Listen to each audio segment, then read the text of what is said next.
Hoje a palavra é sobre a cruz de Cristo.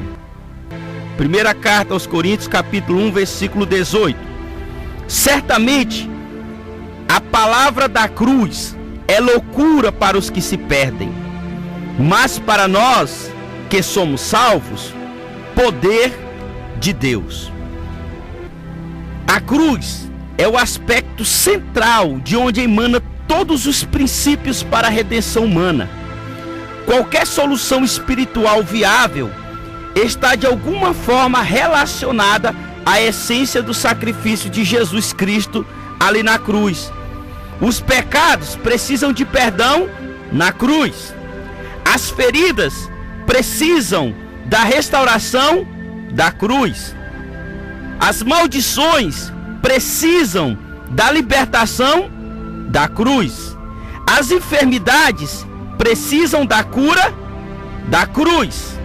As crenças irracionais, essa religiosidade que tem prendido a mente de muitas pessoas, precisam do conhecimento da cruz. Você pode ter um excelente diagnóstico, você pode ir ao seu médico, fazer uma consulta, declarar e expor alguns sintomas que você está sentindo, mas se o tratamento for inadequado, não haverá cura. Pastores, psicólogos, psiquiátricas ou qualquer outro terapeuta que ignorar o mecanismo espiritual da redenção estabelecido na cruz de Cristo, não terão êxito em seus tratamentos, e sim frustrações. A cruz não é um sofrimento ou um desconforto que os outros nos causam. Aquela velha frase, você é uma cruz na minha vida. Não é isso. Mas reside na responsabilidade de negarmos a nós mesmos em prol de uma vida reconciliada com a vontade de Deus. A cruz é isso. Não é alguém que nos causa desconforto, fadiga, canseira, uma doença, um fardo. Não, a cruz não é isso. Mas a cruz de Cristo, ela é sim o mecanismo o qual nos reconcilia com Deus. A essência da cruz não são as injustiças e dificuldades que sofremos na vida, mas a causa de tudo, como reagimos internamente diante delas. Esse é o principal êxito para a cura e desenvolvimento da alma humana. Não é o que você sofre ou o que você sofreu, mas como que você vai lidar com essas situações. Então, nesse caso, entra a cruz.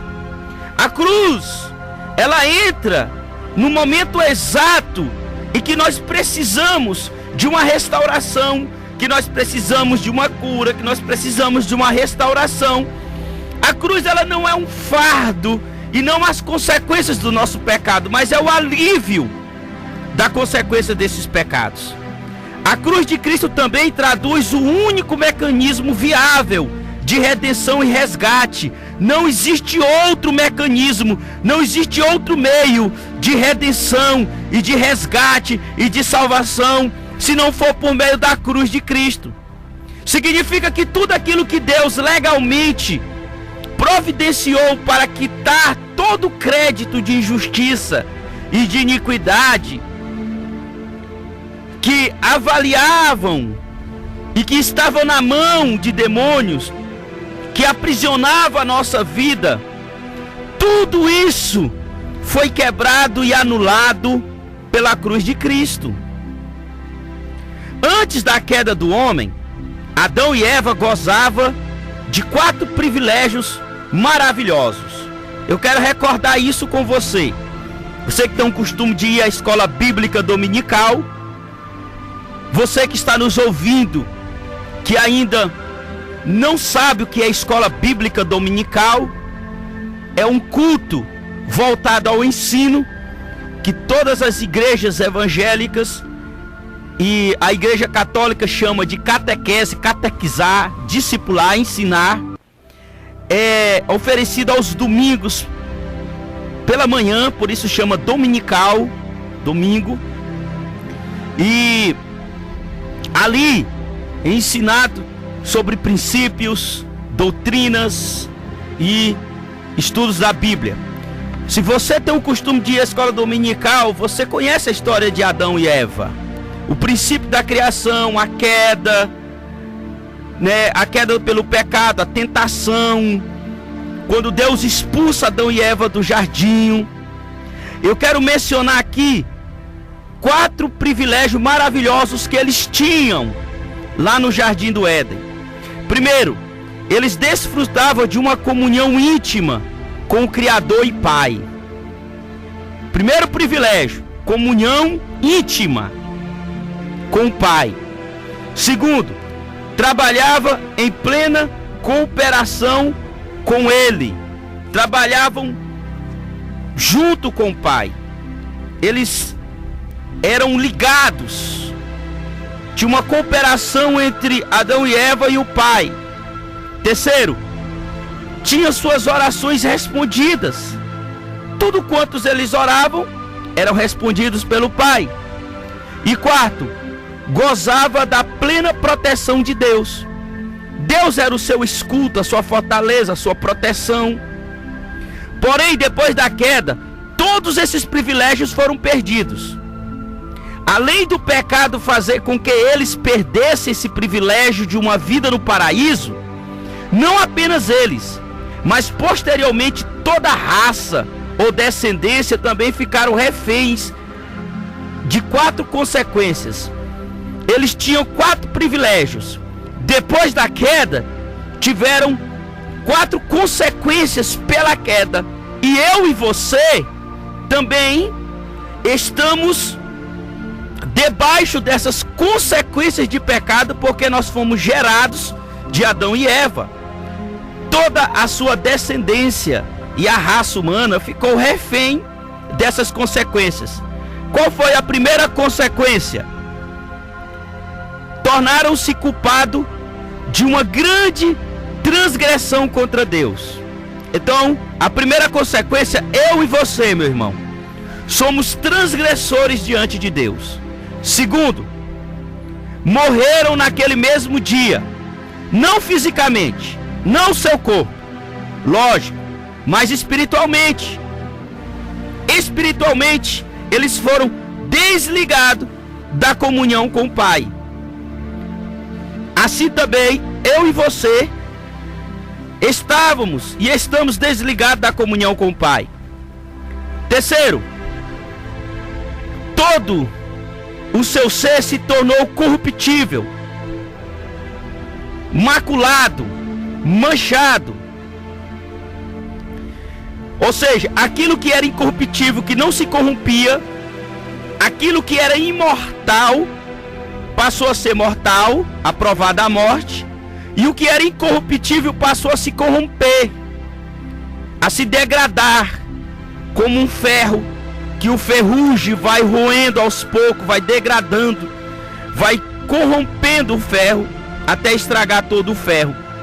Assim nós passamos a ser, depois da queda de Adão e Eva. Eles se tornaram cativos, subjugados pelo pecado, pelo ego e consequentemente por Satanás. Assim também nós ficamos subjugados ao pecado, ao nosso ego. O nosso ego é muito mais importante do que uma vida plena em liberdade em Cristo Jesus, porque o nosso ego nos satisfaz e consequentemente ficamos presos debaixo das artimanhas e do poder de Satanás.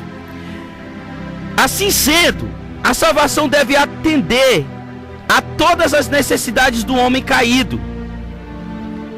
O plano da salvação que Deus preparou na sua infinita sabedoria tem o objetivo de atender todas as necessidades do nosso ser, desse complexo ser, desse ser humano.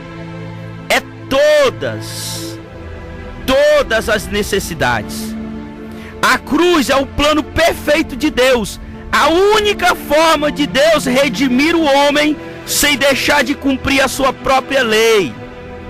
Por meio disso, através da cruz, Jesus se tornou justo e justificador de todo aquele que nele crê. Só a cruz estabelece a salvação consciente com a lei e o caráter de Deus. Como Paulo disse, isto é loucura para os que se perdem. Todavia, para nós, os que cremos, é poder de Deus. Isso é um paradoxo maravilhoso, meu irmão. Isso é loucura para as pessoas. A cruz que restaura, que traz vida, para eles é uma loucura. Esse caminho de cruz, esse caminho de morte, esse caminho de renúncia. Mas para nós que entendemos que somos espirituais, é o poder de Deus para nos livrar de toda essa consequência que foi nos imposta através de Adão e Eva. Atualmente, temos um tipo de evangelho moderno que oferece soluções apenas para dois principais problemas: a culpa e a morte espiritual. Mas na maioria dos casos, as pessoas continuam na mesma condição de perversão, mais ou menos escravizados pelo pecado, sofrendo as sensações de Satanás, sofrendo as acusações de Satanás, sofrendo as censões de Satanás, sofrendo tudo o que ele tem colocado na nossa mente. Por quê? Porque trata apenas sobre a culpa e a morte espiritual. Mas a salvação deve desfazer todas as consequências e restaurar o homem todos os privilégios que ele perdeu.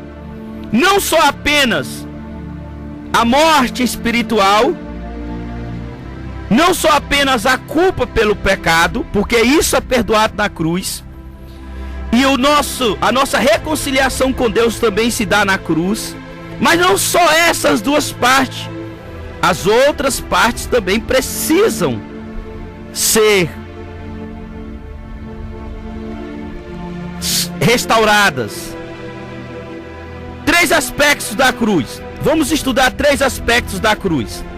Naturalmente, a cruz é uma só, mas não entendemos todo o seu significado de uma só vez.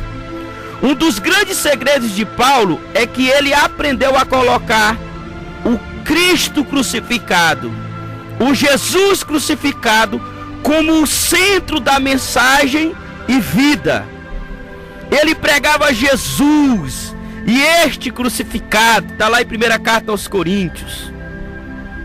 Agora, nós temos 3 aspectos da cruz. Quais são eles? A cruz. Jesus foi à cruz uma vez por nós, como nós e em nós. Agora presta atenção. Ele foi à cruz uma vez para substituir o teu e o meu pecado.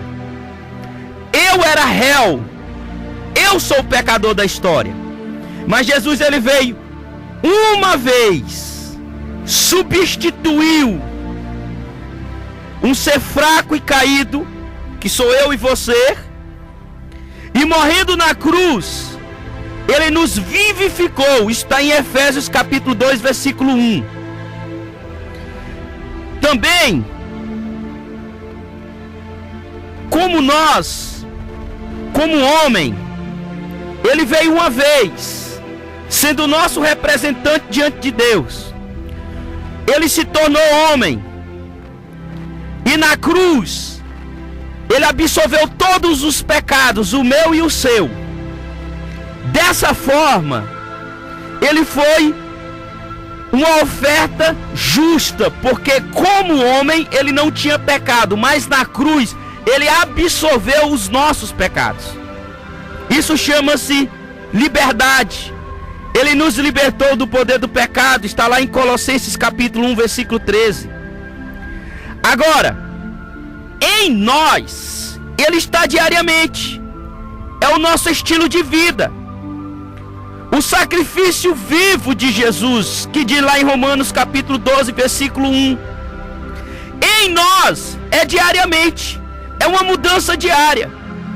Por nós, sendo substituto, foi uma vez. Como nós, como ser humano, sendo representante diante de Deus, levando os nossos pecados, foi uma vez. Mas em nós é diariamente. É o Deus conosco, é o Emanuel que foi anunciado. É o nosso estilo de vida. Romanos capítulo 12, versículo 1. Rogo-vos, irmão, pela compaixão de Deus, que apresentei vossos corpos como sacrifício vivo, santo e agradável a Deus, que é o vosso culto racional, que é o vosso culto inteligente. Então, o Cristo em nós, ele é diário. Agora nós precisamos buscar e entender a questão do homem perdido, o velho homem e o novo homem. Quando Cristo veio na cruz, morreu na cruz por nós, ele morreu pelo homem perdido, que estava cheio de perversidade, pecado. E quando ele morreu como nós na cruz uma vez, ele então foi banindo todo esse velho homem de carnalidade, motivação egoísta. E em nós, ele nos transforma em um novo homem, em uma humanidade. Sim, assim nós tornamos humanos, porque a humanidade é andar junto com Deus. E nós deixamos de andar junto com Deus. Então ele refaz a humanidade, nós com Deus, unidos, de uma forma natural. E isso tem que gerar em nossas vidas quebrantamento, arrependimento de tudo que nós fizemos de errado no passado. Então é interessante, amados, nós sabemos o aspecto de como Jesus foi o nosso substituto. Primeira carta a Pedro, capítulo 2, 24 diz: carregando ele mesmo em seu corpo sobre o madeiro os nossos pecados. Aponta para o fato que Jesus morreu em nosso lugar, vida por vida, sangue por sangue, satisfazendo a justiça de Deus, que diz: a alma que pecar esta morrerá. Isso era uma profecia. A alma que pecar esta morrerá. Jesus assumiu intercessoriamente a nossa condição. Ele se colocou no meio entre eu e Deus. Foi o intercessor, justificando os nossos pecados e também nos levando a uma vida abençoada, com toda sorte de bênção nos lugares celestiais, nos céus. A bênção é nos céus. Ele abriu mão de ser o unigênito do Pai, e pela sua morte e ressurreição se tornou o primogênito entre muitos irmãos, incluindo a raça humana na família de Deus, remindo os crentes, fazendo-os herdeiros de um novo testamento, de uma nova aliança. Quando ele inclui, ele nos coloca como família de Deus novamente. Ele faz uma remissão da nossa vida. Nós passamos a ser herdeiro de uma nova aliança, de um novo pacto, pacto de vida e salvação em Cristo Jesus. Esse primeiro aspecto da cruz relaciona-se com a salvação em seu ato inicial, de respeito ao problema da culpa e da morte espiritual. A Bíblia ensina claramente que todos os homens seguem o exemplo de Adão e caem em pecado voluntariamente, tornando-se culpados. O mandamento de Deus para sermos perdoados e justificados em Cristo é arrepender e crer. Essa é a única possibilidade. É impossível alguém crer para a salvação se antes não se arrepender. Essa é a lógica funcional da consciência humana. O arrependimento não é uma lei arbitrária que Deus impõe, mas é evidente o fato de que não conseguimos crer que estamos perdoados a menos que nos arrependemos genuinamente, como em 1ª carta aos Coríntios 15:3. Cristo morreu pelos nossos pecados. Isaías 53:5 diz: Ele foi transpassado pelas nossas transgressões e moído pelas nossas iniquidades. A justiça pública foi cumprida satisfatoriamente. Sim, amados, quando Jesus deu o seu último suspiro na cruz, dizendo: está consumado, tetelestai no hebraico, está consumado, ele simplesmente fez tudo o que era necessário ser feito para qualquer pessoa seja salva e readquire todos os privilégios perdidos na queda de Adão. Para percebermos o quanto isso é importante na nossa vida, nós temos que buscar a Cristo de todas as forças para recebermos a vida eterna. Temos que receber a Cristo como Senhor e Salvador.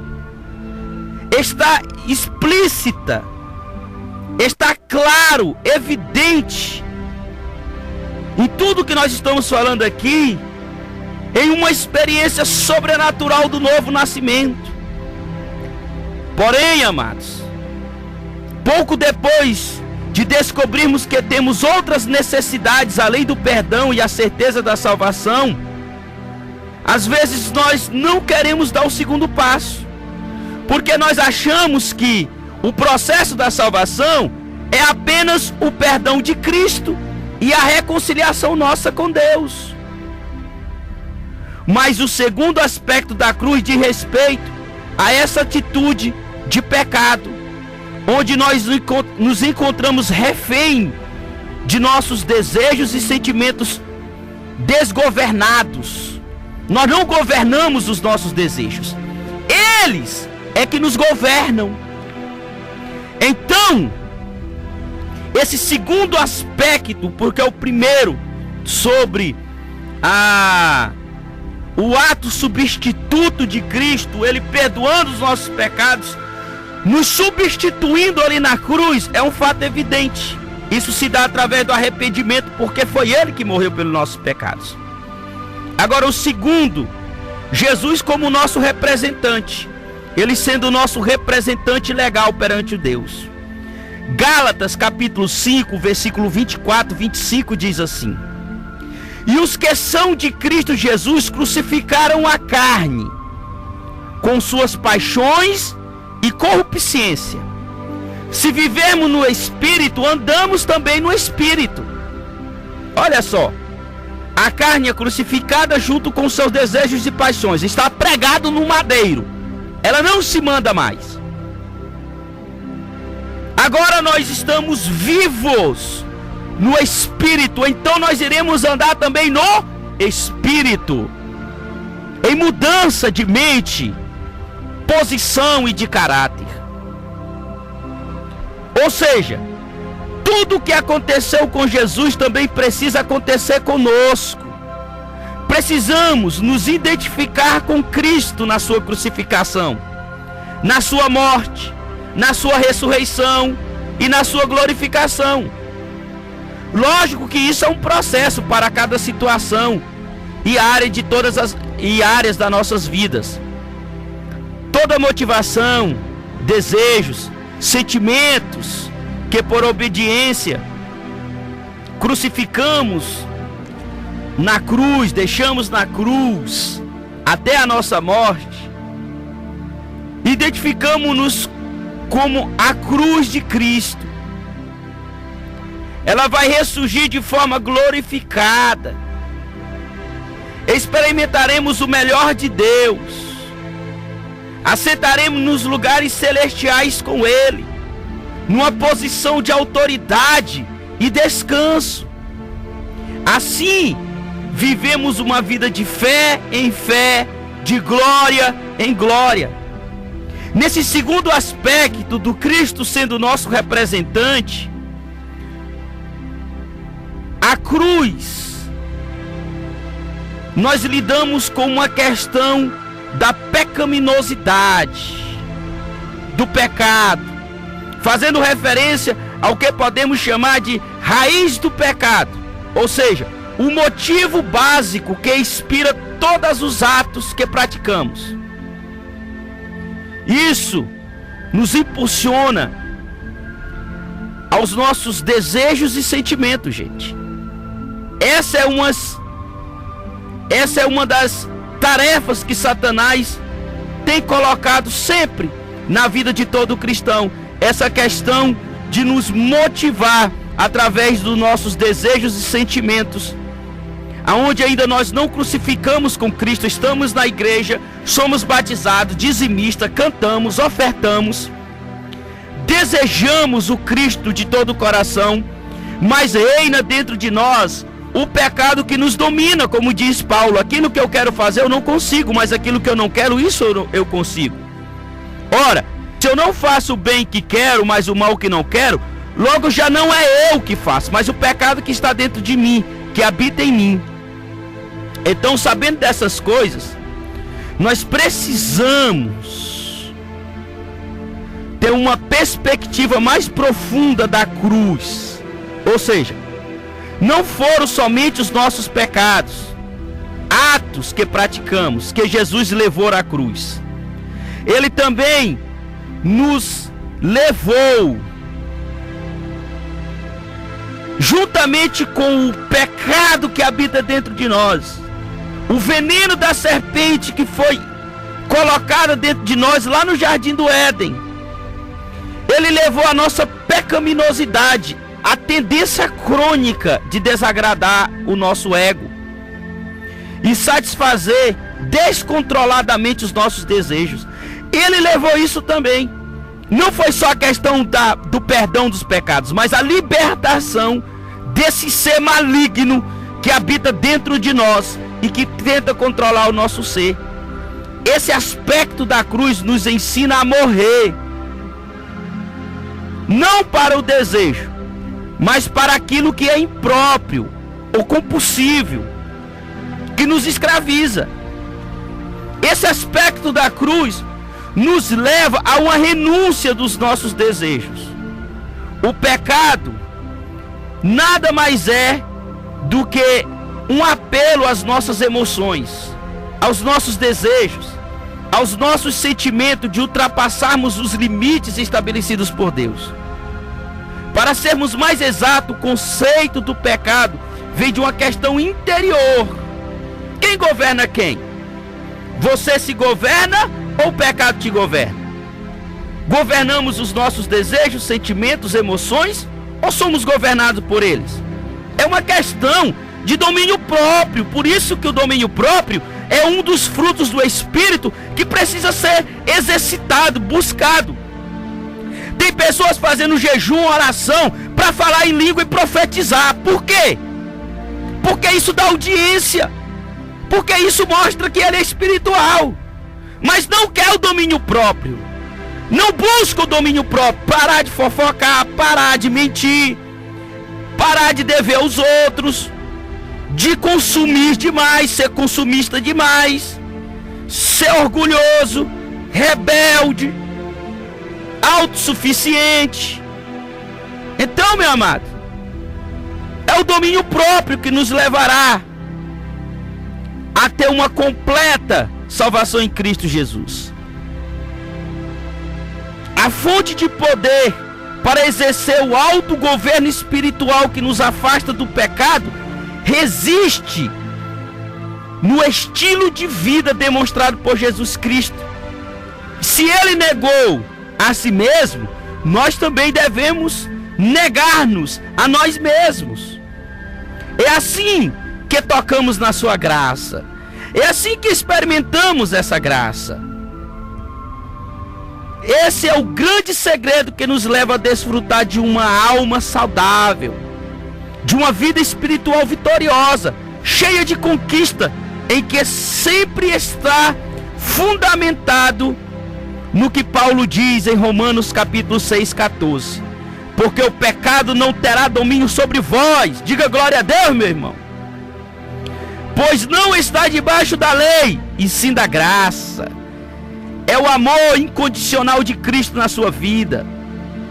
Experimentamos esse segundo aspecto da cruz quando decidimos subjugar nossos desejos e sentimentos ao governo do Espírito Santo.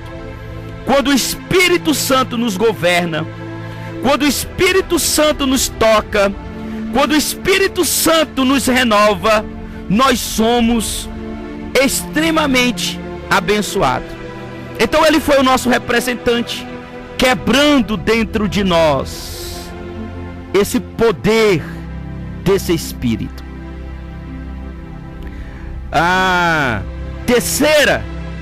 O terceiro aspecto da cruz, Jesus como nosso estilo de vida. Eita, tá começando a rochar. Segura aí. Jesus como nosso aspecto, o nosso estilo de vida. Esse é o terceiro aspecto da cruz. 1 Pedro capítulo 2, versículo 3. Pois ele, quando ultrajado, não revidava com o traje. Quando maltratado, não fazia ameaças, mas entregava-se àquele que pode julgar retamente. Jesus como estilo de vida. Viver dessa forma, meu irmão, você acha que é fácil? O terceiro aspecto da cruz é aquele em que Cristo é crucificado em nós diariamente. O Cristo crucificado deve ter seguidores crucificados. Ele não pode ter seguidores livres, mas seguidores crucificados também. Isso não tem relação com o pecado, pois já aprendemos agora mesmo que ele já morreu para o pecado e já nos perdoou. Mas se com a vida que levamos daqui por diante nós não crucificarmos a nossa vida na cruz, os nossos desejos na cruz, nossos sentimentos na cruz, não haverá então esse terceiro aspecto, que é um estilo de vida como o de Jesus. O verso que melhor descreve essa vida de Jesus e esse aspecto, esse terceiro aspecto da cruz, está em Romanos capítulo 12, versículo do 1 ao 2. Rogamo-vos, pois, irmãos, pela compaixão de Deus, que apresenteis o vosso corpo por sacrifício vivo, santo e agradável a Deus, que é o vosso culto racional. E não vos conformeis com este século, mas transformai-vos pela renovação da vossa mente, para que experimenteis qual seja a boa, agradável, perfeita vontade de Deus. Em Lucas capítulo 9, 23, Jesus afirma que devemos tomar nossa cruz diariamente e segui-lo. Cruz significa o que, gente? Morte. Morte. Morte para si mesmo. Morte para o seu desejo. Portanto, existe um viver diário dessa vida crucificada. Todo dia temos que crucificar os nossos desejos. Esse terceiro aspecto da cruz possui várias fases. As 5 características que melhor descrevem essas experiências são sacrifício, quebrantamento, disciplina, intercessão e um espírito de perdão. Esses valores, quando incorporado com o nosso estilo de vida e com nossos relacionamentos, funcionam como um solo fértil, adubado, aonde brota as mais profundas e poderosas revelações de Deus, que tem a virtude de remover, de renovar, de alterar a nossa mente e nos afirmar como boa, perfeita e agradável vontade de Deus. Não adianta tentar apenas disciplinar o velho homem. Eu fazia isso, eu era acostumado nisso, agora eu vou disciplinar esse velho homem. Aquilo que éramos antes, eu não vou ser mais, eu vou disciplinar. É o novo homem que precisa ser disciplinado, gente, não o velho. não é tentar não pecar, mas é tentar viver o novo. Para o velho homem, Deus só tem um destino: a cruz e o sepulcro, só isso. Agora, precisamos participar do poder vivificador do Espírito ressurreto. Outro modo de descrever o terceiro aspecto da cruz é através do Espírito do Cordeiro imolado. Nós não nos defendemos. Ele é que se entregou por nós. Ele é que morreu por nós. Um estilo de vida proativo, criado, agindo com tolerância, compaixão, sabedoria, diante de todas as adversidades e injustiça da vida. Dessa forma, gente, com esse espírito do Cristo imolado que morreu e que nos defende, e não nós que nos defendemos dessas coisas, é que nos trará um estilo de vida voluntário, de um coração bom, que ama o próximo, saber reconciliar-se com o próximo, a importância da reconciliação e da renúncia voluntária em nosso coração. Esse terceiro aspecto da cruz se aprofunda na mesma proporção que a revelação de Deus aumenta. Cada vez mais que você tem a revelação de Deus, mais você se aprofunda, mais você vê os mistérios de Deus, você vê o que Ele tem para ti, os projetos que Ele tem para ti. Esses projetos humanos começam a ficar em segundo plano. Você começa a ver algo extraordinário pela fé, as coisas acontecerem de uma forma natural na sua vida. Por quê? Porque você está crucificando diariamente os seus desejos egoístas. O segundo aspecto da cruz, só para relembrar, enfoca o velho homem. O terceiro visa o novo. O segundo aspecto, ele sendo o representante, ele veio para nos livrar do velho homem, desses pecados passados, dessas coisas que aconteceram no passado. Mas o terceiro aspecto da salvação, que a salvação não é apenas ir para a igreja, cantar, pular, gritar e berrar, mas é uma mudança de vida. Esse terceiro aspecto da salvação trabalha com esse novo homem. A cruz continuará a ser aplicada à nossa vida durante toda a nossa existência. Não existe esse negócio: eu renunciei hoje, tá bom. Não, meu irmão, é todos os dias, todos os dias. O seu esposo aprontou com você hoje, você perdoou, espere que amanhã você vai perdoar de novo.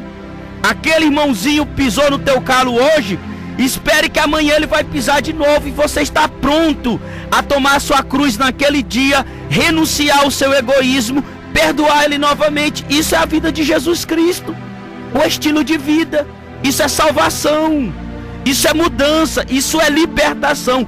A verdadeira libertação não é você fazer uma campanha, não é fazer uma oração de 2 horas, não é apenas renunciar ao seu pecado, mas é ter um novo estilo de vida. A cruz continuará a ser aplicada à nossa vida durante toda a nossa existência. Nunca esqueça disso.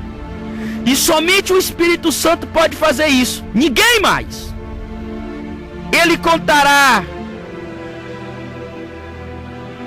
sempre e nos lembrará sempre as palavras de salvação, o caminho a ser salvo. Ele cortará de nós as coisas que talvez não sejam pecaminosas, mas que precisam ser removidas para que possamos crescer. Ele aplicará a cruz à nossa vida, tornando-a prática e pessoal para nós. Às vezes, amados, ele vai cortar ali, ele vai cortar algumas coisas na sua vida que não é pecado, mas precisa ser removido. Por exemplo, você não gosta de algo no seu corpo. Isso é pecado? Não. Mas precisa ser cortado, porque senão você não vai ver Deus como Pai e como perfeito.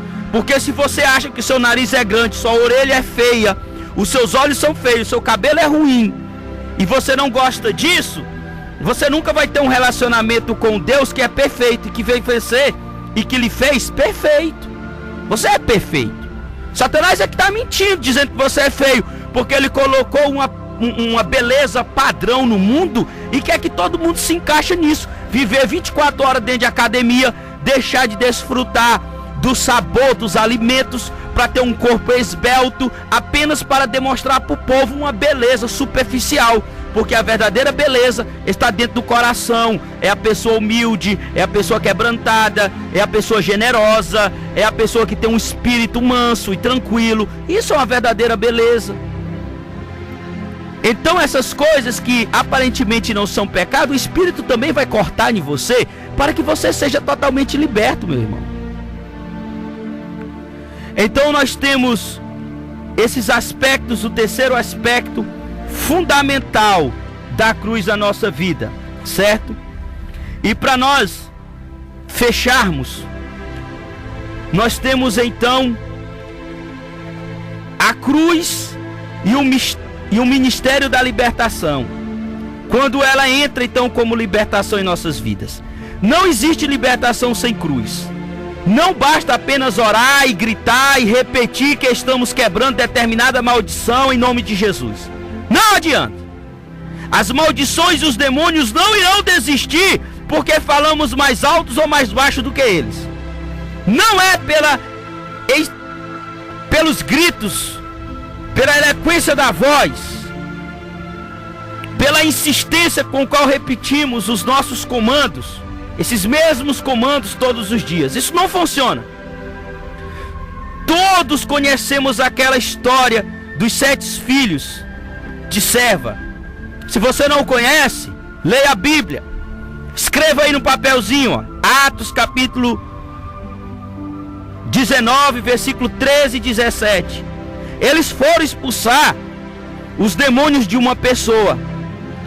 Em nome de quem? Em nome de Jesus, que Paulo pregava. Ele disse assim: olha, eu expulso vocês em nome do Deus de Paulo. O que dá a entender é que eles não tinham coerência, o relacionamento com a cruz, que é muito preciso, que em 2ª carta aos Coríntios, capítulo 2, versículo 2, nos ensina. Eles não tinham a legitimidade espiritual que Paulo tinha. Ao invés de expulsar os demônios, foram os demônios que o expulsaram. Foram surrados e envergonhados diante de todos. Leia lá. Esse episódio traz um dos mais poderosos sermões pregados na Bíblia, feito, por incrível que pareça, por um demônio. Ele que pregou. Atos capítulo 19, 15 diz: mas o Espírito lhe respondeu: conheço a Jesus e sei quem é Paulo, mas vós quem sois? Todo ministério que se propõe a atuar na área de batalha espiritual, que não está centralizado na cruz de Cristo, torna-se banal, desequilibrado, inofensível, grito, cai, roupa virada, nó, passar por 7 portais, fazer campanha da vassoura, do sal grosso, do alho, e nada adianta. Para lidar com qualquer quadro que seja de exploração demoníaca, é necessário uma intervenção inteligente com princípios explícitos do sangue de Cristo. Nesse sentido, o sangue de Jesus é a arma mais adequada e que deve ser usada antes do nome de Jesus, porque o sangue nos libertou e o nome nos dá autoridade. Também não adianta apenas ameaçar ou tentar afastar os demônios como frase: o sangue de Jesus tem poder, queima Deus, está amarrado. Não podemos usar o sangue de Jesus como um amuleto religioso. O poder do sangue de Jesus depende do nosso relacionamento com os princípios que estão na cruz de Cristo: renúncia, morte do eu, querer ser liberto de todo o pecado. Portanto, no serviço da libertação, não é sábio usar o nome de Jesus sem ter usado o sangue de Jesus. Aprenda isso. pode haver uma superficialidade, até uma ilegitimidade nesta ação. O poder do sangue manifesta os seus efeitos quando acionado com uma atitude de obediência e coerência de identificação com a cruz de Cristo. Agora, nós precisamos entender uma coisa para terminarmos. Estamos terminando. O evangelho do triunfalismo que o povo traz hoje, essa questão das orações mágicas. O evangelho triunfalista se baseia em pregações e orações que oferecem irresponsavelmente soluções e benefícios que ignoram a perspectiva bíblica e querem de forma gratuita e imediata coisas que demandam preço de obediência e perseverança, gente. É o evangelho barato, do bônus e sem bônus. O triunfalismo é acreditar na promessa sem estar comprometido com os respectivos valores inerentes a essas promessas. Querem a promessa, mas não querem andar no processo da promessa. É um tipo de fé cega, sem fidelidade, sem supersticiosidade, cheio de amuleto de sorte. Este é o modelo da indisciplina espiritual, do antidiscipulado e da vontade aduladora. Já falamos sobre isso muitas vezes aqui, mas eu acho importante reforçar mais uma vez. Não quero tirar o valor da oração, da fé e do próprio nome de Jesus, o qual foi estabelecido sobre todo o nome. Na grande maioria das vezes, a libertação envolve um processo que precisa ser correspondido com quebrantamento, coerência e responsabilidade. O verdadeiro caráter da libertação é a santificação, onde lidamos essencialmente com as impurezas e o lixo da alma. Tudo aquilo que falamos nesses 3 dias, nesses 3 palavras, nesses 3 sábados passados. A libertação sem santificação é contradição. É apenas uma contradição. Aqui entra o poder da cruz. O Espírito Santo só penetra nas nossas vidas até a mesma profundidade que a cruz chegou. A libertação não é simplesmente o resultado de uma oração mágica que produz uma solução fácil. Isso é ilusão. E apenas nutre ainda mais a irresponsabilidade espiritual de pessoas acomodadas. Daqui nasce o hipocritismo evangélico, gospel, religioso, que transforma a igreja em uma prisão, onde tantos se encontram escravizados nas filas de oração e exorcismo. Vão para lá, mas não são libertos, continuam do mesmo jeito.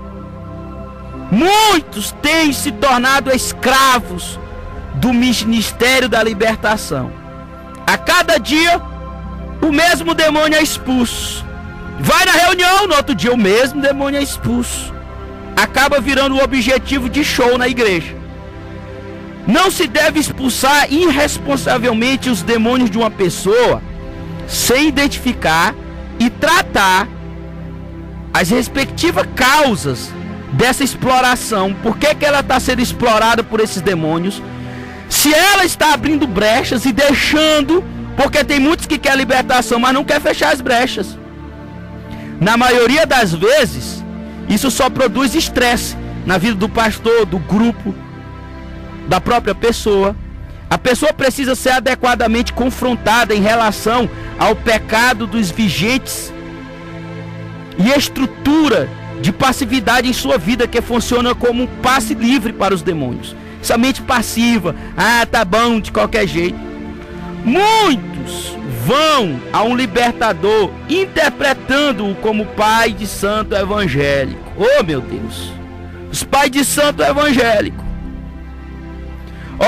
Obviamente que o libertador não é um super-homem espiritual, com superpoderes espirituais, que vai falar, sai, e já saiu.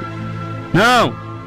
Mas nós precisamos, amados, saber que o reino de Deus não tolera tipo de falsidade, não tolera facilidade, não tolera ansiosidade da alma.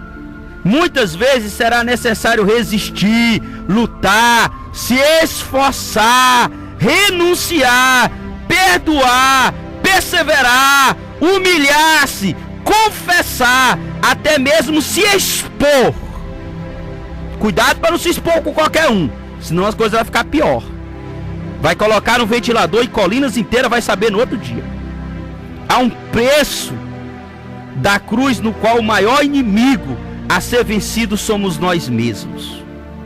Agora, nós iremos continuar numa outra ocasião, e nós iremos falar sobre o perigo da libertação sem o sangue de Cristo, que é um perigo que as pessoas ocorrem de tentarem fazer esse tipo de ensino sem o sangue de Cristo, tá bom? Toda autoridade demoníaca se fundamenta nas transgressões humanas em relação aos mandamentos de Deus. Atuando no ministério da libertação, não apenas, amados, nós entendemos o poder destrutivo do pecado, como também aprendemos a aborrecê-lo, evitá-lo, confessá-lo e pessoalmente abrimos mão disso, intercessoriamente por nós e pelos outros. A verdadeira libertação é sempre inspirada pelo temor de Deus, que glorifica a cruz de Cristo. 1 Coríntios capítulo 1, versículo 18. Certamente a palavra da cruz é loucura para os que se perdem, mas para nós, poder de Deus. Que ela seja poder de Deus na sua vida, em nome de Jesus, lhe trazendo a salvação e a graça que nós só encontramos em Cristo, o nosso Senhor.